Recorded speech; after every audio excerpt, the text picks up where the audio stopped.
Halo, selamat siang. Kembali lagi dengan saya Wesley, dosen pengampu untuk mata kuliah keteknograan.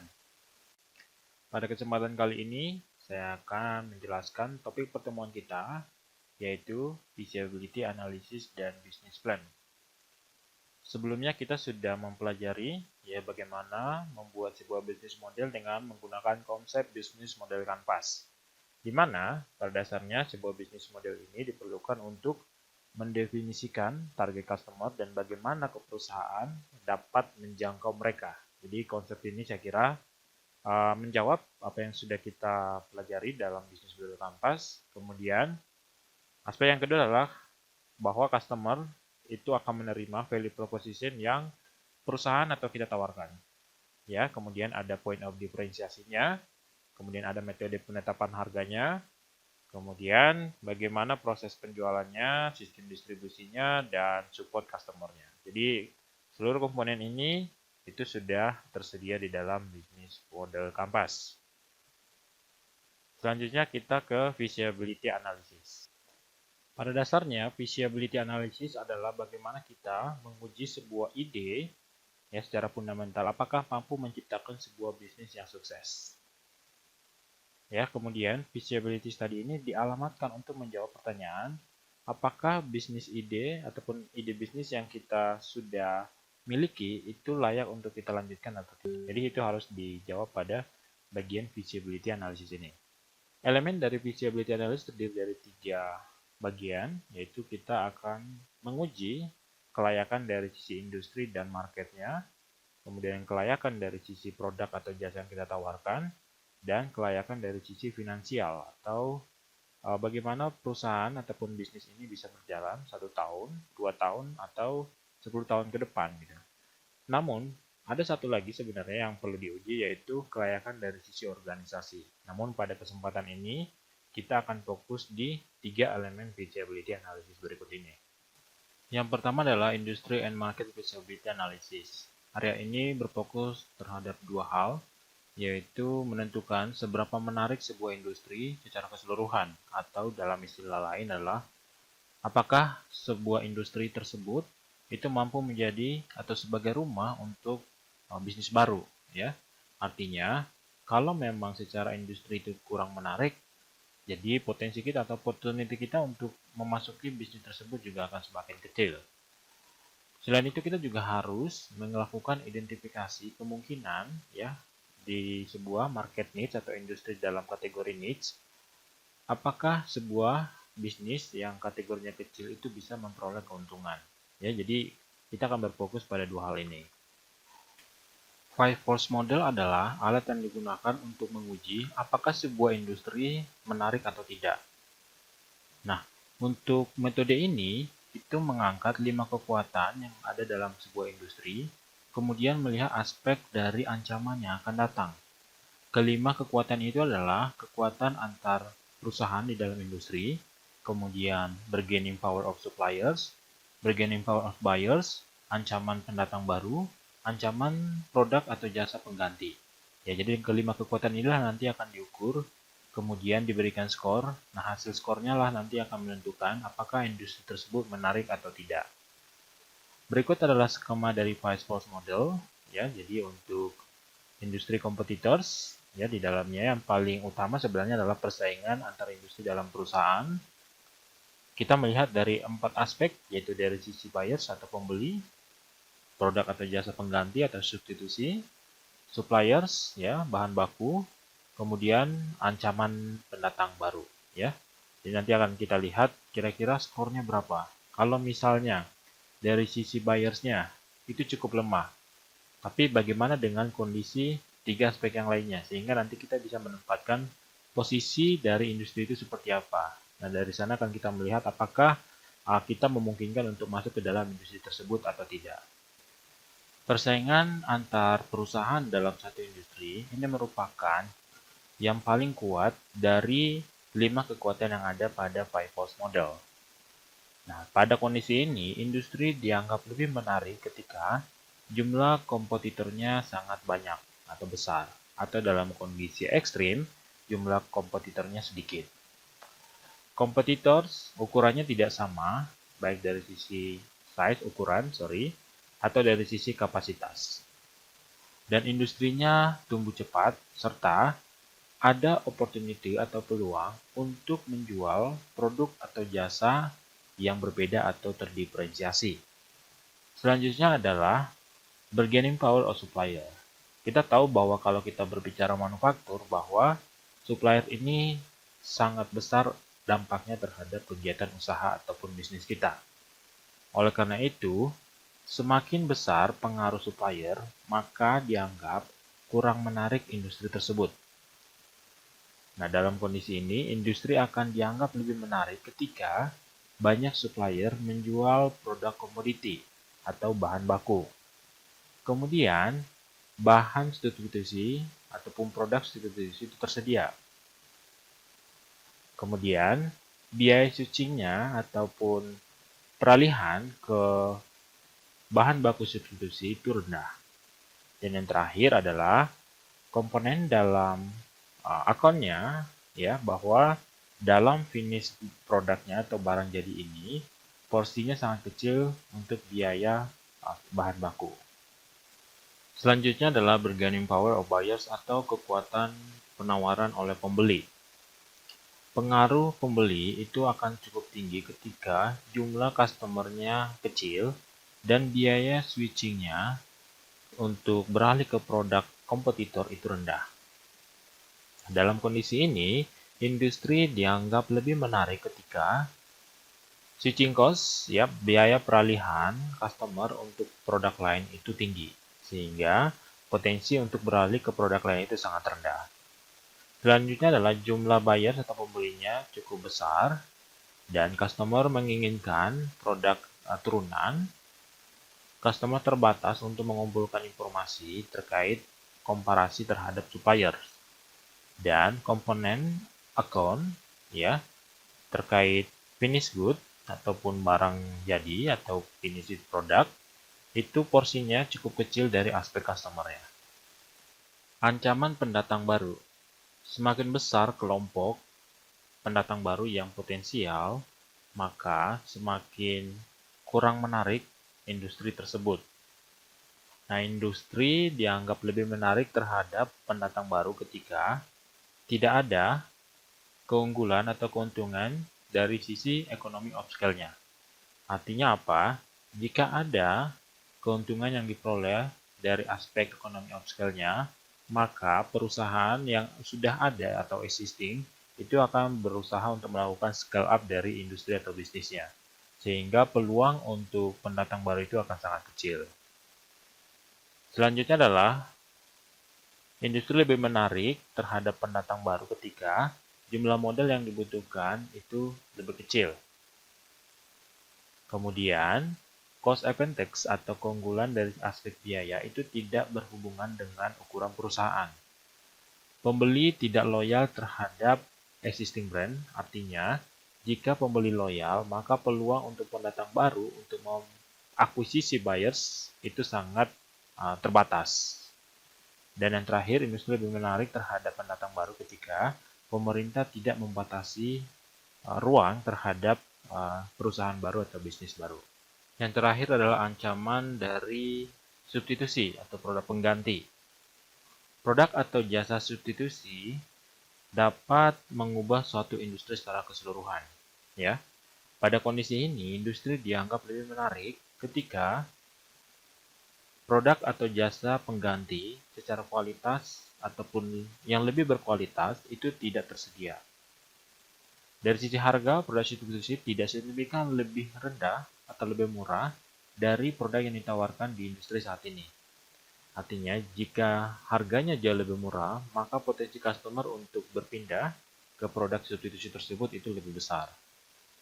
Kemudian dari sisi switching cost atau biaya peralihan dari sisi pembeli, itu tinggi. Artinya kalau memang biaya switching cost-nya itu rendah dari aspek pembeli, maka potensi buyers untuk beralih itu lebih besar.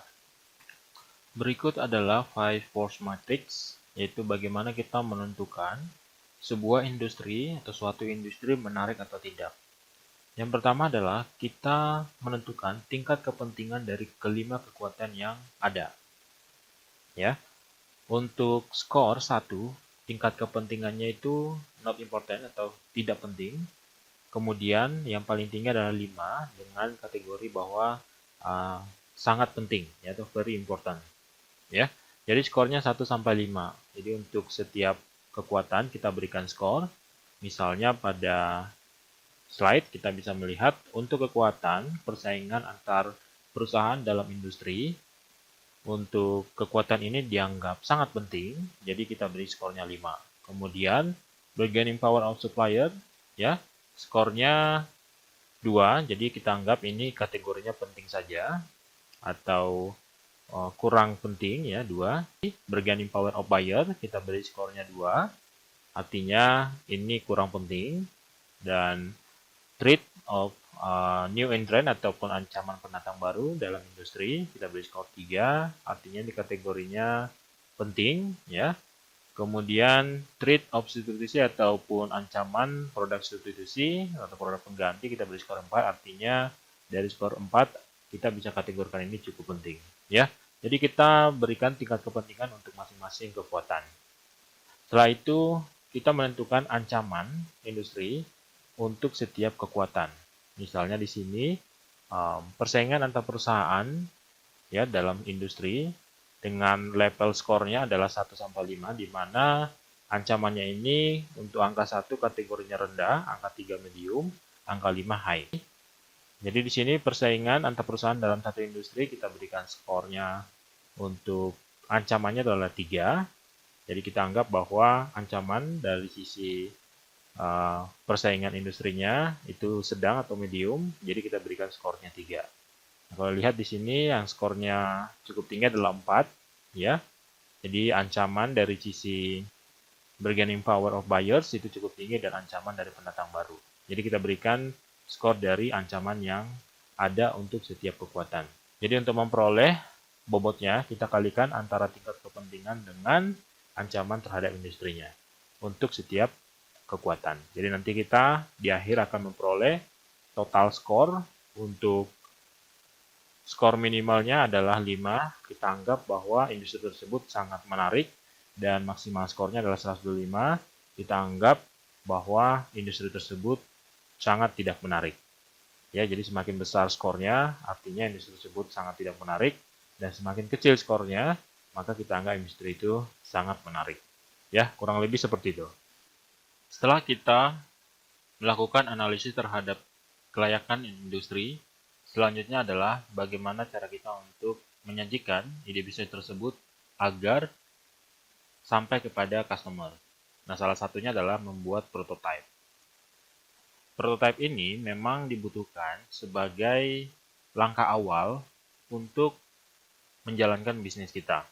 Nah, entrepreneur biasanya menguji bisnis model pada skala yang lebih kecil terlebih dahulu sebelum memutuskan untuk menyusun resource yang akan dibutuhkan pada saat menjalankan bisnis tersebut. Yang notabene bisa saja di kemudian hari bisnis tersebut tidak berjalan dengan sesuai rencana. Oleh karena itu, untuk menghindari kerugian yang lebih besar, maka langkah awal yang dilakukan adalah menyampaikan dalam bentuk prototipe terlebih dahulu atau prototype.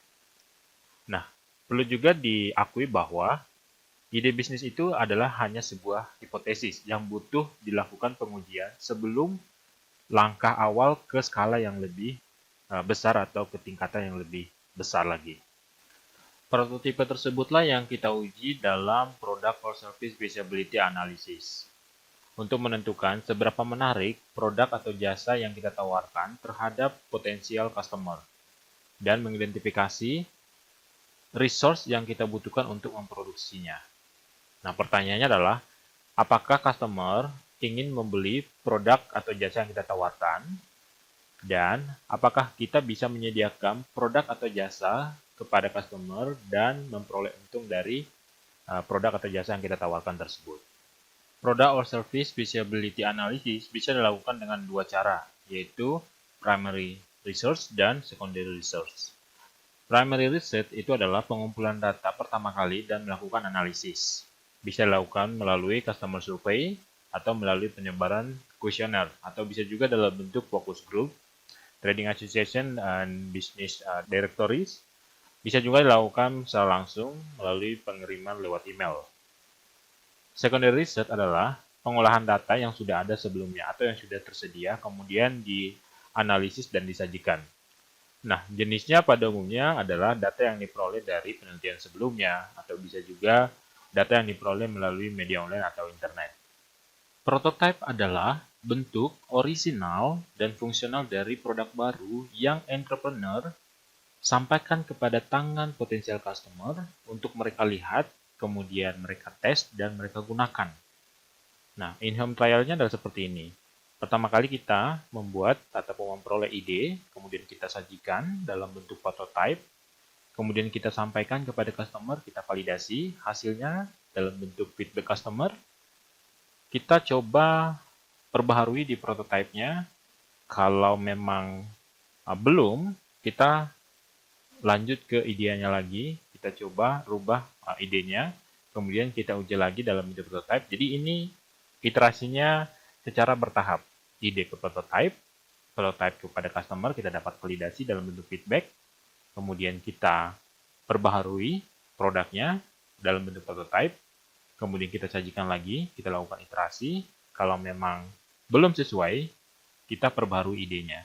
Idenya kita iterasi dalam bentuk prototype, kemudian kita sajikan lagi. Jadi proses iterasinya itu bertahap. Setelah kita menyajikan prototype hingga produk tersebut mencapai yang namanya product market fit, maka selanjutnya adalah yang kita lakukan menguji yang namanya financial feasibility analysis. Nah, aspek finansial memang yang cukup esensial dalam sebuah bisnis, karena ini akan berpengaruh nanti terkait dengan sumber pembiayaan atau modal kerja dari bisnis tersebut. Nah, apa saja yang kita lakukan dalam financial feasibility analysis? Yaitu yang pertama adalah membuat estimasi dari capital requirement. Berapa modal kerja yang dibutuhkan? Nah, estimasi ini adalah berapa banyak startup membutuhkan modal yang dibutuhkan untuk melaunching ataupun menjalankan sebuah bisnis. Kemudian, membuat estimasi pendapatan. Forecast-nya berupa berapa income yang diperoleh dari bisnis tersebut, mungkin 1 tahun, 2 tahun lagi, dibikin forecast-nya. Kemudian menghitung yang namanya ROI atau Return of Investment. Nah, ini adalah kombinasi dari dua estimasi sebelumnya, ya, yaitu capital requirement dan berapa estimasi pendapatan, untuk menentukan seberapa banyak investor akan menerima tingkat pengembalian dari investasi yang mereka alokasikan. Financial feasibility analysis itu berkaitan dengan menentukan berapa biaya ataupun membuat estimasi biaya yang dibutuhkan untuk menjalankan sebuah bisnis atau startup. Nah, di dalamnya itu ada include capital investment dan operating expense, atau seperti yang sudah saya sampaikan sebelumnya, istilahnya adalah capex opex. Jadi capex itu masuk kategorinya adalah capital investment atau capital expenditures. Kemudian operating expense itu adalah opex, ya. Jadi saya sudah pernah menyinggung terkait dua komponen biaya ini. Nah, ini ditentukan berdasarkan berapa total biaya yang dibutuhkan untuk menjalankan sebuah bisnis sampai bisnis tersebut memperoleh yang namanya pendapatan atau income. Nah, perusahaan baru umumnya membutuhkan biaya atau dana, misalnya kalau dia perusahaan berbasis teknologi, website misalnya atau aplikasi, itu mereka membutuhkan di awal itu adalah biaya hosting misalnya. Selain itu juga dibutuhkan biaya untuk merekrut atau menghari yang namanya personel, tim, kemudian biaya sewa gedung atau membangun kalau dia dalam bentuk kepemilikan, membangun gedung, kemudian kalau kita berbicara manufaktur ya, yaitu pabrik, ya, kemudian peralatan, training, research and development, marketing, dan biaya peluncuran produk awal, ya. Jadi itulah biaya-biaya yang dibutuhkan pada saat kita menjalankan sebuah bisnis atau usaha atau perusahaan yang bergerak di bidang startup. Nah, feasibility analysis tahapannya adalah tidak perlu angkanya harus tepat, gitu ya. Namun jumlahnya itu harus akurat untuk kita sampaikan, ya, atau entrepreneur sampaikan jumlah realnya berapa biaya yang dibutuhkan untuk menjalankan sebuah bisnis atau perusahaan. Setelah kita menentukan berapa jumlah nominalnya, kemudian kita juga harus menentukan spesifiknya dari mana saja sumber biaya tersebut berasal. Jadi itu harus kita sajikan, kita sampaikan komponen-komponen biaya tersebut nanti akan kita peroleh dari mana saja untuk menjalankan bisnis ataupun perusahaan tersebut. Oke, jadi kita sudah melewati beberapa tahapan. Yang pertama adalah membuat bisnis model dari ide yang kita peroleh. Kemudian kita melakukan analisis terhadap kelayakan, yaitu berupa kelayakan dari aspek industrinya, marketnya, kemudian kelayakan dari produk ataupun jasa yang kita tawarkan, dan yang terakhir adalah kelayakan dari aspek keuangan atau financial analysis. Nah, selanjutnya adalah kita membuat yang namanya perencanaan bisnis atau business plan. Nah, di dalamnya terdiri dari misalnya pengajuan proposal terkait kegiatan usaha kita, kemudian detail terkait operasional dan keuangan dari bisnis yang kita jalankan, kemudian apa strategi dan opportunity marketing atau strategi marketing yang akan kita terapkan, kemudian apa skill dan kemampuan dari tim ataupun manajer yang kita miliki.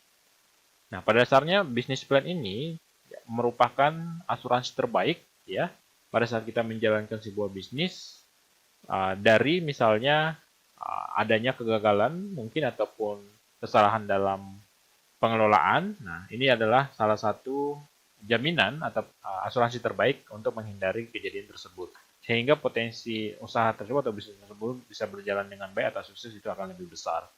Dua hal utama atau hal penting fungsi dari bisnis plan adalah sebagai guardians perusahaan untuk memetakan kondisi perusahaan di masa yang akan datang, kemudian mendefinisikan apa strategi yang akan diterapkan oleh bisnis atau perusahaan tersebut. Kemudian sebagai daya tarik terhadap pemberi pinjaman atau lenders dan investor yang akan menyediakan modal kerja. Nah, sebuah perencanaan harus memenuhi 3 tes berikut, yaitu reality test, kemudian competitive test, dan value test. Reality test ini membuktikan yaitu bahwa market benar-benar ada ya terhadap produk ataupun jasa yang kita tawarkan. Nah, pada tahapan ini kita akan membangun atau menyajikan berapa estimasi yang akan kita rencanakan. Kemudian, competitive test ini mengevaluasi apakah perusahaan kita itu memiliki posisi yang relatif terhadap kompetitor.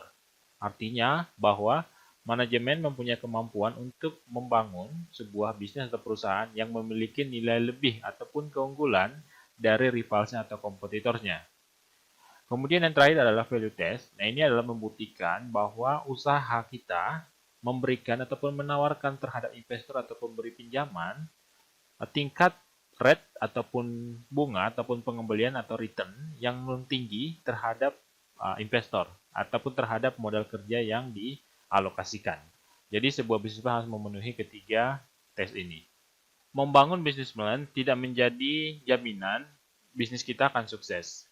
Tetapi itu akan meningkatkan kesempatan ataupun peluang kita untuk sukses dari bisnis yang kita jalankan dengan membuat yang namanya bisnis plan tadi. Nah, sebuah perencanaan itu seperti sebuah roadmap yang akan memandu kita untuk perjalanan yang mungkin tidak familiar bagi kita, ataupun dari sisi bisnis mungkin kita belum pernah ataupun ada experience ataupun expertise di bidang itu, sehingga kita membutuhkan bisnis plan untuk mengguidance kita untuk menjalankannya. Seperti misalnya dalam sebuah perjalanan yang kita belum tahu atau tidak familiar, mungkin keras ataupun berbahaya, tidak dipandu oleh map, maka kemungkinan kita akan tersesat di jalan. Nah, oleh karena itu, di dalam bisnis juga sama halnya dengan bisnis plan. Bisnis plan ini adalah guidance kita untuk memandu kita, sehingga nanti kita tahu arahnya kemana sebagai navigasi kita untuk menjalankan bisnis kita. Berikut adalah benefit jika kita membuat yang namanya bisnis plan. Data ini kita melihat bahwa peluangnya 64% jika kita membuat bisnis model, maka bisnis kita akan lebih cepat tumbuh, ya. Ataupun dari sisi modal kerja, ya, peluang kita untuk memperoleh modal kerja itu lebih besar jika kita membuat yang namanya bisnis plan. Sama halnya dengan pinjaman, ya. Peluang kita juga lebih besar di angka 36% untuk memperoleh pinjaman. Nah, ini adalah elemen utama dari sebuah business plan, yaitu ada title page and table of content, ya. Ada judulnya, kemudian ada daftar isinya, kemudian ada executive summary, kemudian ada mission statement-nya, component history, business and industry profile, goal and objective, business strategi, description of product atau jasa yang kita tawarkan. Kemudian kita bandingkan apa itu fitur dan apa itu benefit. Fitur adalah deskripsi ya tentang produk atau jasa yang kita tawarkan, sedangkan benefit adalah manfaat yang dirasakan ataupun diperoleh customer dari fitur, produk atau jasa yang mereka gunakan. Elemen penting lainnya dari business plan adalah marketing strategi yang terdiri dari dokumen market claims, so customer interest, kemudian ada competitor analysis, description of management team, plan of operation, projected financial statement, dan loan or investment proposal. Jadi ini harus terdeskripsikan atau dijelaskan di dalam business plan. Berikut adalah guidelines untuk menyusun yang namanya business plan. Yang perlu adik-adik ingat adalah bahwa tidak ada yang dapat membuat business plan untuk Anda. Jadi Anda sendiri yang harus menyusunnya. Jadi Anda juga harus mempertimbangkan bahwa potensi ataupun pemberi pinjaman potensial akan melihat dari proyeksi keuangan. Tetapi mereka akan lebih tertarik terhadap strategi yang akan Anda tawarkan untuk mencapai proyeksi tersebut. Selanjutnya bagaimana perencanaan kamu ya, kamu sajikan bisnis tersebut, bagaimana kamu merencanakan bisnis kamu terhadap kompetitor. Jangan terjebak dalam istilah me too, artinya bahwa bisnis Anda sama saja dengan bisnis yang ada saat ini, dengan kompetitor Anda. Artinya tidak ada nilai lebih atau keunggulan dari kompetitor. Kemudian identifikasi target kamu, ya target market, dan jika perlu buktikan bahwa ada customer yang akan membeli produk ataupun jasa yang kamu tawarkan. Berikut adalah tips untuk membuat business plan, ya. Pastikan bahwa dari sisi cover, ya pembuka, itu cukup menarik, artinya first impression itu hal yang paling penting. Jadi kalau kita misalnya melihat cover dari business plan yang adik-adik sajikan, di awal merupakan gambaran secara keseluruhan apakah menarik atau tidak. Jadi harus dipastikan di awal bahwa dari sisi cover ataupun judul itu cukup menarik. Perencanaan kamu harus zero mistake dari ejaan ataupun susunan kata. Jadi ini harus dihindari kesalahan dalam ejaan dan susunan kata. Kemudian buatlah visualisasi yang menarik dari perencanaan yang kamu susun. Kemudian buatlah yang namanya tabel konten atau daftar isi sehingga akan mempermudah pembaca untuk menavigasi dalam baca bisnis plan yang kamu sajikan atau kamu sampaikan. Kemudian buatlah semenarik mungkin bisnis plan yang kamu sampaikan. Selanjutnya adalah perencanaan kamu harus ada pembuktian bahwa bisnis ini akan menghasilkan uang. Mungkin tidak sekarang, tetapi pada akhirnya harus ada revenue yang bisa di-generate. Kemudian gunakan spreadsheet untuk membuat yang namanya financial forecast. Kemudian selalu ya harus dibuat cash flow projection, bagaimana cash flow perusahaan, misalnya 5 tahun, 10 tahun ke depan. Kemudian jangan terlalu tebal, ya, mungkin di kisaran 25-40 halaman, dan selalu apa yang adik-adik sampaikan di business plan itu harus yang sebenarnya atau jujur ya. Jadi tidak dibuat-buat. Apa yang pemberi pinjaman atau lender dan investor lihat dari business plan? Ya, mereka melihat dari 5 hal ini, yaitu dari capital, modal, capacity, collateral, karakter, dan conditions. Setelah Anda menyusun business plan, kemudian selanjutnya adalah menyajikan business plan tersebut kepada investor ataupun mungkin kepada pemberi pinjaman. Nah, ada hal yang harus adik-adik pertimbangkan pada saat menyajikan yang namanya business plan, yaitu mendemonstrasikannya dengan antusias tetapi tidak berlebihan atau tidak over emosional. Kemudian tahu terkait audiens ataupun pendengar secara keseluruhan. Kemudian menyampaikan atau menjelaskan usaha, ya, apa opportunity-nya, apa benefit yang akan mereka rasakan atau terima, gitu ya. Kemudian membuat highlight dan fokus terhadap hal-hal yang detail. Kemudian presentasi dibuat simple, mungkin 2 atau 3 hal penting yang akan disampaikan. Kemudian hindari menggunakan istilah-istilah ataupun jargon teknologi yang mungkin jarang terdengar, ya. Sehingga gunakanlah istilah-istilah yang umum sehingga audiens lebih mudah untuk menyerapnya ataupun mengerti apa yang Anda sampaikan. Kemudian gunakan alat bantu visual dan di penutup bisa menyampaikan peluang atau opportunity yang bisnis Anda bisa dapatkan atau gapai di masa yang akan datang. Kemudian persiapkan dengan detail kira-kira apa pertanyaan yang akan diajukan oleh investor. Kemudian follow up setiap investor ya yang Anda tujukan untuk sajikan bisnis model untuk dipresentasikan. Sekian dari saya untuk sesi pertemuan kita pada minggu ini. Silakan jika ada pertanyaan bisa diajukan melalui sesi sinkronus. Terima kasih, selamat siang.